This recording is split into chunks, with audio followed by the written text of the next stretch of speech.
मेरा नाम किशन साथरोड है। मैं पूर्व राष्ट्रीय सचिव हूँ भारतीय युवा कांग्रेस का, पूर्व जिला पार्षद हूँ हिसार से।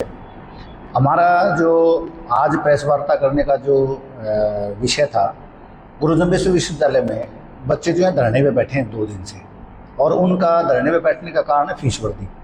और फीस भी इस तरीके से गुरु जम्बेश्वर विश्वविद्यालय ने बढ़ाई है कि लगभग 3-3, 4-4 गुना पिछले 3 साल में गुरु जम्बेश्वर यूनिवर्सिटी ने फीस बढ़ाई है। हमारे पास डॉक्यूमेंट हैं, हम आपको डॉक्यूमेंट सारे के सारे प्रोवाइड करवाएंगे। हमने कंपैरिजन कर रखा है। इस हरियाणा में, हमारे हरियाणा में लगभग 18 सरकारी विश्वविद्यालय हैं जो एक ही स्टेट लेजिस्लेटिव एक्ट के तहत बनी हुई है, सारी की सारी यूनिवर्सिटी। और सारी की सारी यूनिवर्सिटी में एक ही तरह के मानक है professor, assistant professor, associate professor को रिक्रूट करने का। यूजीसी हो, एआईसीटी हो या डीएचई हो, उनके पास लगभग एक तरह के मानक है जिसमें वो अपनी भर्तियां करते हैं। एक तरह की वो तनख्वाह देते हैं, लेकिन बच्चों से फीस अलग अलग तरह की दे रहे हैं। मैं आपको एग्जाम्पल के तौर पे बताता हूँ।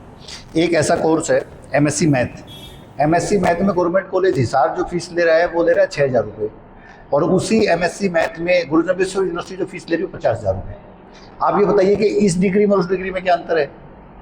अगर यूनिवर्सिटी के कंपैरिजन की बात करें तो सीडीएलयू, एमडीयू और जीजेयू का अगर हम कंपैरिजन करते हैं तो मेरे पास डॉक्यूमेंट है।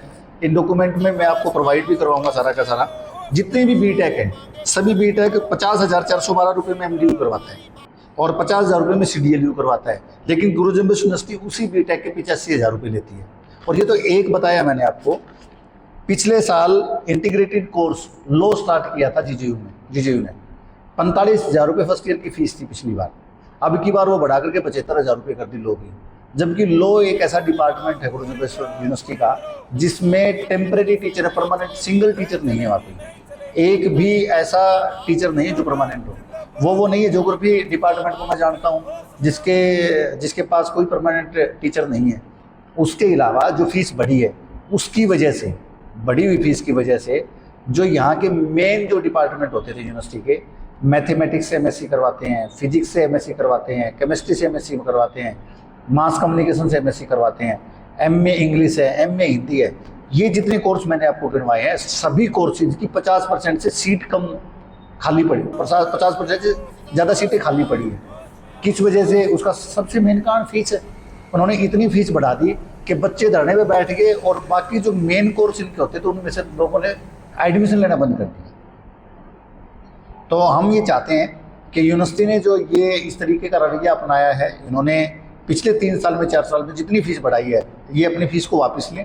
जबकि इन्होंने भ्रांतियाँ फैला करके कल कुछ स्टूडेंट को बुला करके अपने ही पीआरओ से ज्ञापन तैयार करवाया, अपने पीआरओ से प्रेस नोट तैयार करवाया, मीडिया में जारी कर दिया कि हमने बड़ी फीस वापस ले ली और हमारा समझौता हो गया, जबकि ये सच्चाई नहीं है। इन्होंने कहा है कि अब की बार इस सेमेस्टर में जो आप फर्स्ट सेमेस्टर में जो एडमिशन लोगे, केवल हम उनकी फीस वापस लेते हैं।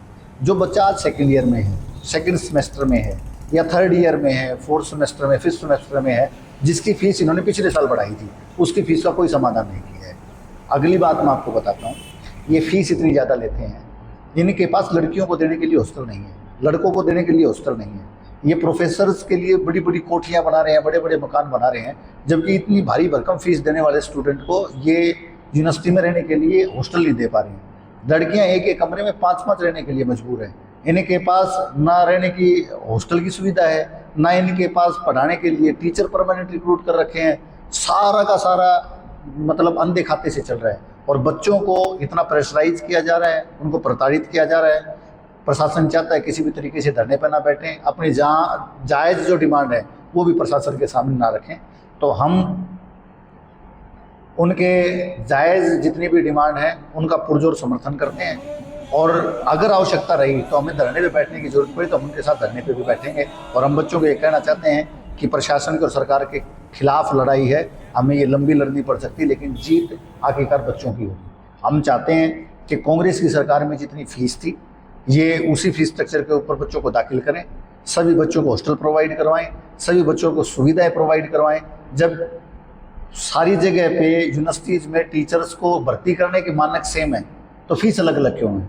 अगर भारत सरकार और हरियाणा सरकार ये कहती है कि इस देश में एक देश एक चुनाव हो, एक विधान हो, एक संविधान हो, तो एक फीस क्यों ना हो, उसी डिग्री की फीस गवर्नमेंट को 6,000 रुपये लेता है और गुरुजी मिशन यूनिवर्सिटी 50,000 रुपये लेती है, जबकि यहाँ के लोकल स्टूडेंट उसमें पढ़ते हैं।